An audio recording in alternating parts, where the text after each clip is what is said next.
দর্শক, এই মুহূর্তে সবাইকে আমন্ত্রণ জানাচ্ছে আন্তর্জাতিক অঙ্গনের সবশেষ আপডেট নিয়ে আমাদের নিয়মিত আয়োজন যমুনা আইডিসকে। শুরুতেই থাকছে শিরোনাম।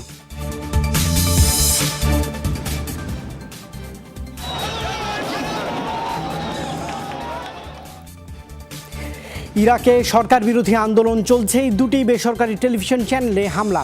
পার্লামেন্টে জরুরি অধিবেশন, আন্দোলনকারীদের আলোচনায় বসার আহ্বান। মালয়েশিয়ার বহুল আলোচিত দুর্নীতি মামলায় ৮০ ব্যক্তি প্রতিষ্ঠানকে জরিমানা। তালিকায় সাবেক প্রধানমন্ত্রী নাজিব রাজাক এবং সাবেক বাণিজ্য মন্ত্রীর নাম। কোষ নিয়ে গবেষণায় চিকিৎসায় নোবেল পেলেন যুক্তরাষ্ট্রের উইলিয়াম ক্যালিন ও গ্রেগ সেমেঞ্জা এবং যুক্তরাজ্যের পিটার রেডক্লিফ।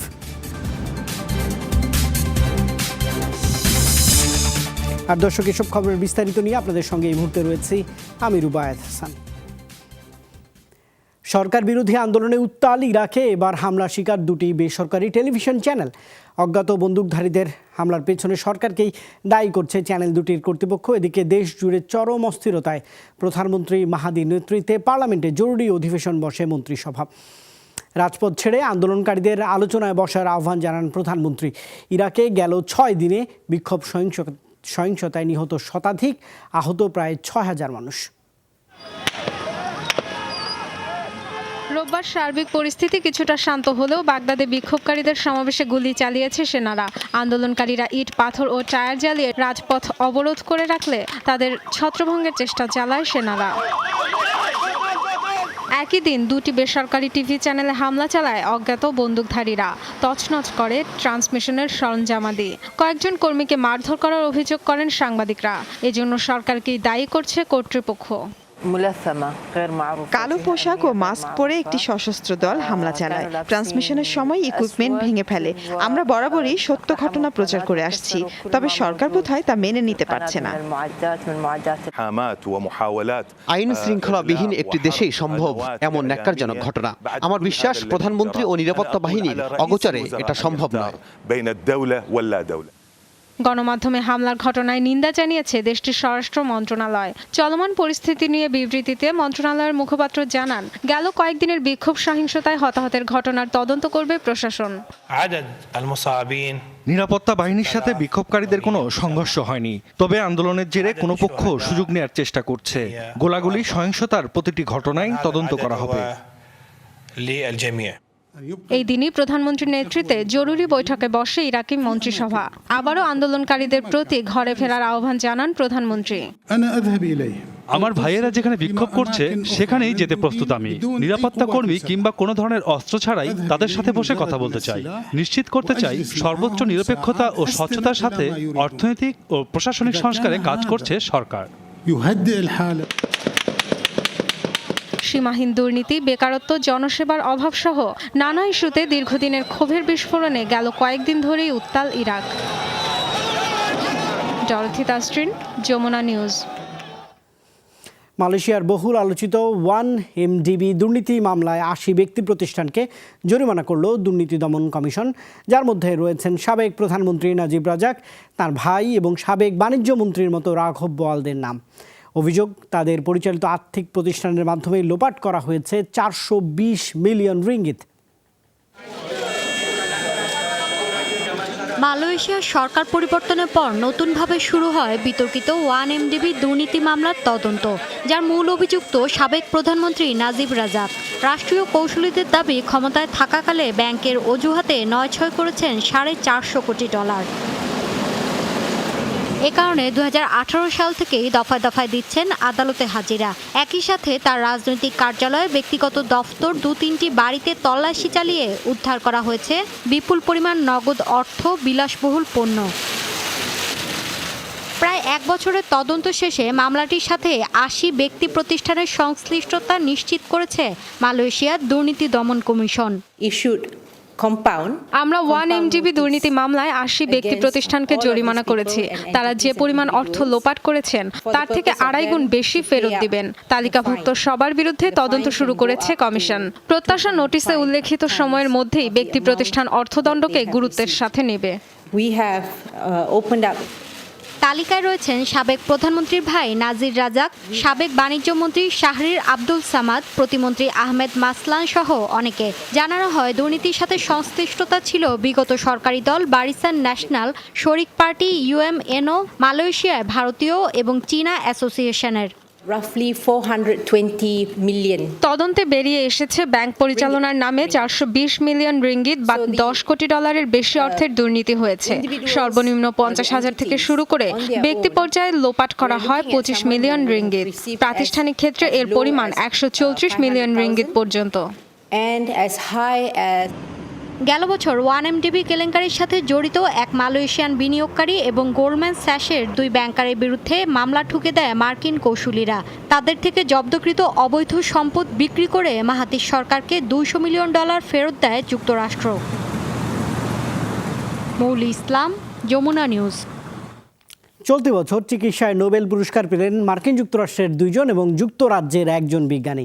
তারা হলেন ব্রিটিশ গবেষক অধ্যাপক স্যার পিটার রেডক্লিফ এবং যুক্তরাষ্ট্রের উইলিয়াম ক্যালিন ও জন হপকিন্স বিশ্ববিদ্যালয়ের ক্রেগ সেভেঞ্জা।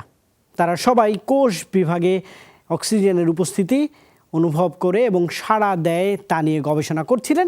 এর মধ্যে স্যার পিটার রেডক্লিফ লন্ডনের ফ্রান্সিস ক্রিক ইনস্টিটিউটে অধ্যাপনা করছেন। অন্যদিকে যুক্তরাষ্ট্রের হার্ভার্ড বিশ্ববিদ্যালয়ে উইলিয়াম ক্যালিন এবং জন হপকিন্স বিশ্ববিদ্যালয়ে ক্রেগ সেভেঞ্জা শিক্ষকতা করছেন।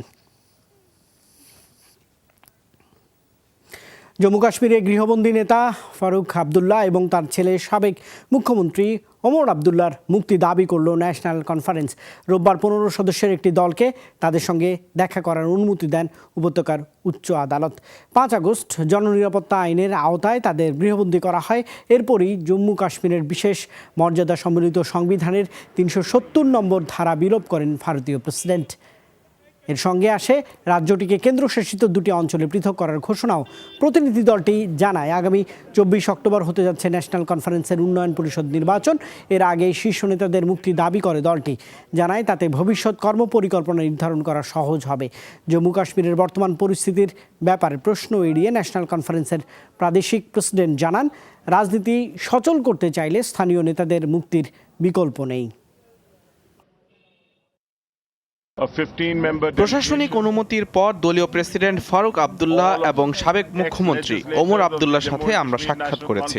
অক্টোবরের 24 তারিখ ব্লক ডেভেলপমেন্ট কাউন্সিলের নির্বাচনের আগে তাদের মুক্তি দাবি করছি। উপত্যকার রাজনীতি সক্রিয় স্বাভাবিক করতে চাইলে নেতাদের গৃহবন্দিত্ব থেকে মুক্তি জরুরি। এরপরই ভবিষ্যৎ কর্মপরিকল্পনা নির্ধারণ করবে ন্যাশনাল কনফারেন্স। যৌন নির্যাতনের অভিযোগে গ্রেপ্তার হয়েছেন নেপালের পার্লামেন্টের সদ্য বিদায়ী স্পিকার কৃষ্ণ বাহাদুর মাহারা। কাঠমান্ডু আদালতের নির্দেশে রোববার গ্রেপ্তার করা হয় মাহারাকে। গত সপ্তাহের শুরুতেই তাঁর বিরুদ্ধে যৌন হয়রানির অভিযোগ আনেন পার্লামেন্টের এক নারী কর্মী। দাবি মদ্যপ অবস্থায় তার অ্যাপার্টমেন্টে গিয়ে শারীরিক নির্যাতন চালান এই স্পিকার। এই ঘটনার পর গত মঙ্গলবার পদত্যাগ করেন মাহারা। বলেন ঘটনার সুষ্ঠু তদন্তের স্বার্থে এই সিদ্ধান্ত নিয়েছেন তিনি। এছাড়া সামাজিক যোগাযোগ মাধ্যমে মাহারাকে নিয়ে নিন্দার ঝড় ওঠায় দলের পক্ষ থেকেও পদত্যাগের জন্য বলা হয় তাকে। মার্কিন প্রেসিডেন্ট ডোনাল্ড ট্রাম্পের বিরুদ্ধে অভিশংসন তদন্তে আরেক তথ্য ফাঁসকারীকে হাজির করতে চলেছে কর্তৃপক্ষ। ইউক্রেনের প্রেসিডেন্টের সঙ্গে ট্রাম্পের ফোনালাপ ইস্যুতে এই গোয়েন্দা কর্মকর্তার কাছে অনেক বেশি তথ্য রয়েছে, এমনটিও জানিয়েছে ওয়াশিংটন ডিসির অ্যাটর্নি জেনারেল। এদিকে অভিশংসন তদন্তের বিষয়টিকে বিরোধী শিবিরের ষড়যন্ত্র বলেই আখ্যা দিয়েছেন প্রেসিডেন্ট ট্রাম্প। রাজনৈতিক সুবিধার জন্য বিদেশি সরকারের ওপর প্রেসিডেন্ট ট্রাম্পের চাপ দেওয়াকে কেন্দ্র করে সৃষ্টি হওয়া বিতর্ককে ঘিরে তোলপাড় চলছে মার্কিন প্রশাসনে। এই ইস্যুতে অভিশংসনের তদন্তের জন্য সময় যতই পার হচ্ছে একের পর এক সমালোচনার মুখে প্রেসিডেন্ট ট্রাম্প। এবার অভিশংসন তদন্তে আর এক তথ্য ফাঁসকারীকে হাজির করতে চলেছে কর্তৃপক্ষ। ইউক্রেনের প্রেসিডেন্টের সাথে ট্রাম্পের ফোনালাপ ইস্যুতে এই গোয়েন্দা কর্মকর্তার কাছে অনেক বেশি তথ্য রয়েছে, এমনটি জানিয়েছেন ওয়াশিংটন ডিসির অ্যাটর্নি জেনারেল। প্রথমে ইউক্রেনের প্রেসিডেন্টের সাথে ফোন আলাপ, এরপর জো বাইডেন ইস্যুতে চীনের সাহায্য চেয়েছেন প্রেসিডেন্ট ট্রাম্প। একটা দেশের জন্য এর চেয়ে ভয়ঙ্কর আর কি বা হতে পারে? একজন প্রেসিডেন্ট তার ক্ষমতা টিকিয়ে রাখতে এতটা ভয়ঙ্কর সিদ্ধান্ত নেবেন, সেটা কেউই কখনো আন্দাজ করতে পারেনি। তাই যত দ্রুত সম্ভব বিষয়টির তদন্ত হোক। এই পরিস্থিতিতে অভিশংসনের বিষয়টি আরও জোরালো হলো মার্কিন প্রেসিডেন্টের বিরুদ্ধে। বিষয়টি নিয়ে আবারও ন্যান্সি পেলোসি সহ ডেমোক্রেট শিবিরকে একহাত নিলেন ট্রাম্প। অভিযোগ, জো বাইডেন সহ অন্যান্য নেতাদের দুর্নীতিকে আড়াল করতেই অভিশংসনের ষড়যন্ত্র করা হচ্ছে। সময়ের সাথে সাথেই পরিষ্কার হয়ে উঠছে যে এসব নাটক সাজানো হচ্ছে দুর্নীতিবাজদের রক্ষা করার জন্য। আমি যখনই বাইডেন এবং তার সাথে সম্পৃক্তদের দুর্নীতির বিরুদ্ধে সোচ্চার হলাম, তখনই বিরোধী শিবির আমার বিরুদ্ধে উঠে পড়ে লাগলো। একের পর এক তথ্য ফাঁসকারীকে হাজির করতে লাগলো। ন্যান্সি পেলোসি, অ্যাডাম শিফের মতো নেতারাই এর পেছনে রয়েছেন। টানাপোড়েনের শুরু ইউক্রেনের প্রেসিডেন্ট ভ্লাদিমির জেলেন্সকির সাথে জুলাইয়ের ফোন আলাপ নিয়ে। ফাঁস হওয়া নথিতে উঠে এসেছে 2020 সালের প্রেসিডেন্ট নির্বাচন সামনে রেখে ইউক্রেন সরকারের সহযোগিতা চাওয়ার কথা। অভিযোগ প্রমাণিত হলে অভিশংসনের মুখোমুখি হতে পারেন Donald Trump. Mir Mushfiq Ahsan, Jamuna News. মার্কিন যুক্তরাষ্ট্রের কানসাসে একটি পানশালায় অজ্ঞাত বন্দুকধারীর গুলিতে প্রাণ হারিয়েছেন কমপক্ষে 4 জন। রোববারের হামলায় আরও 5 জন গুরুতর আহত হয়েছে। স্থানীয় পুলিশ জানিয়েছে দুপুর 1:30 নাগাদ হয় এই গোলাগুলির ঘটনায়। এ সময় পানশালায় ছিলেন কমপক্ষে 40 জন। প্রত্যক্ষদর্শীদের বর্ণনা অনুসারে হামলাকারী ব্যক্তিগত রিভলভার ব্যবহার করেছিল। তাকে হিস্পানিক হিসেবে সন্দেহ করা হচ্ছে। হামলার পরেই পানশালা থেকে পালিয়ে যায় দুর্বৃত্ত। তার সন্ধানে চলছে তল্লাশি। এদিকে গুলিবিদ্ধদের চিকিৎসা দেয়া হচ্ছে স্থানীয় হাসপাতালে। প্রাথমিকভাবে একে বিচ্ছিন্ন গোলাগুলির ঘটনা হিসেবে চিহ্নিত করলেও পূর্ণাঙ্গ কারণ অনুসন্ধানে তদন্ত চালাচ্ছে সেখানকার পুলিশ।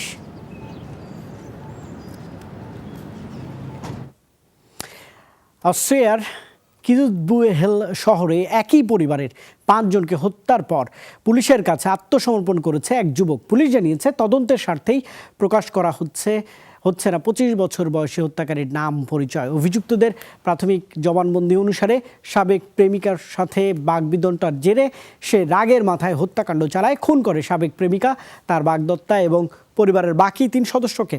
হত্যাকারীর স্বীকারোক্তি দেয়, হত্যাকাণ্ডে বড় ভাইয়ের নিবন্ধিত রিভলভার ব্যবহার করেন তিনি। প্রায় 10,000 কর্মী ছাঁটাই করতে যাচ্ছে এইচএসবিসি হোল্ডিংস। রোববার ভারতীয় গণমাধ্যম এই তথ্য নিশ্চিত করেছে। ফিনান্সিয়াল টাইমসের প্রতিবেদনে আরও বলা হচ্ছে, এ পর্যায়ে চাকরিচ্যুত হবেন ব্যাংকিং কোম্পানির সর্বোচ্চ বেতনভোগীরাই। নাম প্রকাশ না করার অনিচ্ছুক এক কর্মকর্তার বরাতে বলা হচ্ছে, তৃতীয় প্রান্তিক শেষে ঘোষণা করা হবে প্রথম দফায় বাদ পড়াদের নাম। গত আগস্টে হঠাৎই এক ঘোষণায় সিইও পরিবর্তনের ঘোষণা দেয় এইচএসবিসি। জন ফ্লিটকে সরিয়ে দায়িত্ব দেওয়া হয় নোয়েল কুইনকে। কোম্পানির চেয়ারম্যান মার্ক টুকারের সাথে বিরোধের জেরেই তাকে সরিয়ে দেওয়া হচ্ছে বলে ধারণা করছেন সংশ্লিষ্টরা। দায়িত্ব গ্রহণের পরই ব্যাংকিং গ্রুপটির ব্যয় সংকোচনের সিদ্ধান্ত নেন অন্তর্বর্তী প্রধান নির্বাহী নোয়েল কুইন। সরকারের ব্যয় সংকোচন কর্মসূচির প্রতিবাদে বিক্ষোভ সহিংসতা অব্যাহত ইকুয়েডরে। রাজধানীর কুইটো সহ বিভিন্ন শহরের রাস্তাঘাট অবরোধ করে রেখেছেন বিক্ষোভকারীরা। এই মুহূর্তে চলমান আন্দোলনে নেতৃত্ব দিচ্ছেন আদিবাসীরা। ইট পাথর ও টায়ার জ্বালিয়ে অবস্থান নিয়েছে রাজপথে। সোমবার রাজধানী জুড়ে মিছিলের কর্মসূচি ঘোষণা করেছে আন্দোলনকারীরা। গেল সপ্তাহে দেশটির জ্বালানি পণ্যের ওপর থেকে প্রায় 40 বছর ধরে অব্যাহত ভর্তুকি তুলে নেওয়ার ঘোষণা দেয় দেশটির প্রেসিডেন্ট লেনিন মোরেনো। এই ঘোষণার পরে রাস্তায় নেমে আসা হাজারো নাগরিক। দেশ জুড়ে অস্থিরতা শুরু হলে বৃহস্পতিবার জরুরি অবস্থা জারি করেন প্রেসিডেন্ট মোরেনো। জরুরি অবস্থার মধ্যেই সহিংস হয়ে ওঠেন আন্দোলনকারীরা। বিভিন্ন গুরুত্বপূর্ণ শহরের রাস্তা অবরোধ করে পুলিশের সঙ্গে দফায় দফায় সংঘর্ষে জড়ায় বিক্ষোভকারীরা। পর্তুগালের সাধারণ নির্বাচনে স্পষ্ট ব্যবধানে জয় পেয়ে আবারও ক্ষমতায় অ্যান্তোনিও কস্তার সোশ্যালিস্ট পার্টি। রোববারের নির্বাচনে 36% বেশি ভোট পেয়ে জয় পায় সমাজতান্ত্রিক দল। তবে 230 আসনের মধ্যে 106টিতেই জয় পায় দলটি। একক সংখ্যাগরিষ্ঠতা অর্জনে ব্যর্থ হয় এই দলটি। এর মধ্যে ছোট দলগুলোকে নিয়ে জোট সরকারের গঠনের ঘোষণা দিয়েছে কস্তা। অন্যদিকে প্রধান বিরোধী দল পিএসপি পেয়েছে 77টি আসন। দর্শক, এই খবরের সঙ্গে শেষ করবো যমুনা আইডেক্স। তবে তার আগে শিরোনামগুলো থাকছে আরেকবার।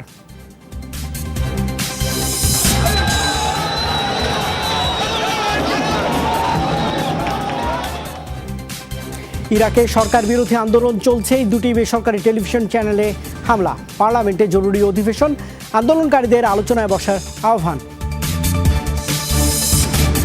মালয়েশিয়ার বহুল আলোচিত দুর্নীতি মামলায় ৮০ ব্যক্তি প্রতিষ্ঠানকে জরিমানা। তালিকায় সাবেক প্রধানমন্ত্রী নাজিব রাজাক এবং সাবেক বাণিজ্য মন্ত্রীর নাম। কোষ নিয়ে গবেষণায় চিকিৎসায় নোবেল পেলেন যুক্তরাষ্ট্রের উইলিয়াম ক্যালিন ও গ্রেগ সেমেঞ্জা এবং যুক্তরাজ্যের পিটার রেডক্লিফ। দর্শক, এই ছিল এখনকার মতো। এতক্ষণ সঙ্গে থাকার জন্য ধন্যবাদ সবাইকে।